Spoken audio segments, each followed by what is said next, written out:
बिहार की जनता हैरान है ये देखकर कि पिछले विधानसभा चुनाव में नीतीश कुमार की पार्टी जदयू इतने कम सीटें जीतने के बावजूद भाजपा के बराबर सीटों पर चुनाव लड़ेगी। जी हां, एनडीए की सीटों का बंटवारा हो गया है और ये देख के आश्चर्य हुआ है कि भाजपा जितने सीटों पर चुनाव लड़ेगी, जदयू भी उतनी ही सीटों पर चुनाव लड़ेगी। और इससे यह भी स्पष्ट हो गया है कि चाहे नीतीश कुमार 2 ही सीटें क्यों ना जीते, चाहे नीतीश कुमार पूरी तरह से हार ही क्यों ना जाए, जब तक जिंदा है उनको सत्ता से दूर नहीं किया जा सकता।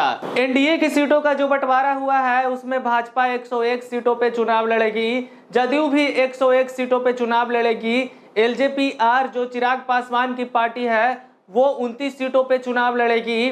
आरएलएम यानी कि उपेंद्र कुशवाहा की पार्टी 6 सीटों पर चुनाव लड़ेगी और जीतन राम मांझी की हम पार्टी भी 6 सीटों पर ही चुनाव लड़ेगी। जबकि 2020 के विधानसभा चुनाव की कहानी बिल्कुल अलग थी, क्योंकि तब भाजपा ने 110 सीटों पर चुनाव लड़के 74 सीटें निकालने में कामयाब रही थी। वहीं पर जदयू 115 सीटों पर चुनाव लड़के सिर्फ 43 सीटें ही निकाल पाई थी।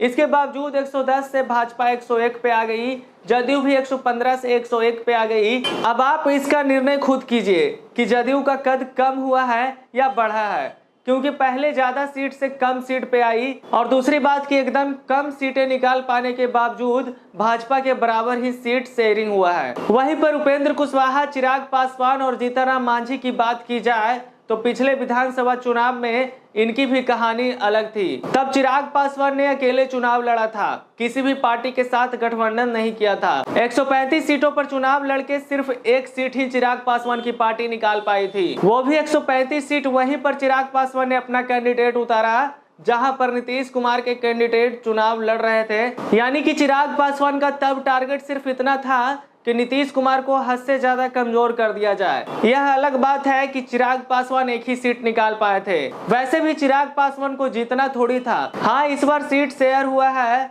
तो इसमें चिराग पासवान की पार्टी को 29 सीटें मिली हैं। वहीं पर उपेंद्र कुशवाहा की बात की जाए तो ये मायावती की बीएस पार्टी और असदुद्दीन ओवैसी की एआईएमआईएम पार्टी के साथ मिलकर चुनाव लड़ रहे थे। तब उपेंद्र कुशवाहा ने 99 सीटों पर अपना कैंडिडेट उतारा और इनका एक भी ऐसा उम्मीदवार नहीं था जो चुनाव जीत सके। यानी नील बट्टे सन्नाटा उपेंद्र कुशवाहा की पार्टी को तब मिला था। इस बार जब एनडीए की सीटों का बंटवारा हुआ है तो उपेंद्र कुशवाहा की पार्टी को 6 सीटों पर चुनाव लड़ने का सौभाग्य प्राप्त हुआ है। वहीं अगर जीतन राम मांझी की बात की जाए तो इनके लिए लोगों को दया आ रही है, क्योंकि पिछले विधानसभा चुनाव में इनको 7 सीटें मिली थी, 4 सीटें जीतने में कामयाब रहे थे, लेकिन इस बार इनका सीट घटाकर 6 कर दिया गया है। मतलब इतना बेहतरीन परफॉर्मिंग करने के बावजूद, इतना बेहतरीन प्रदर्शन करने के बावजूद इनको सीटें कम दी गई है। और जीतन राम मांझी ने शायद इसलिए एक्स पर लिखा था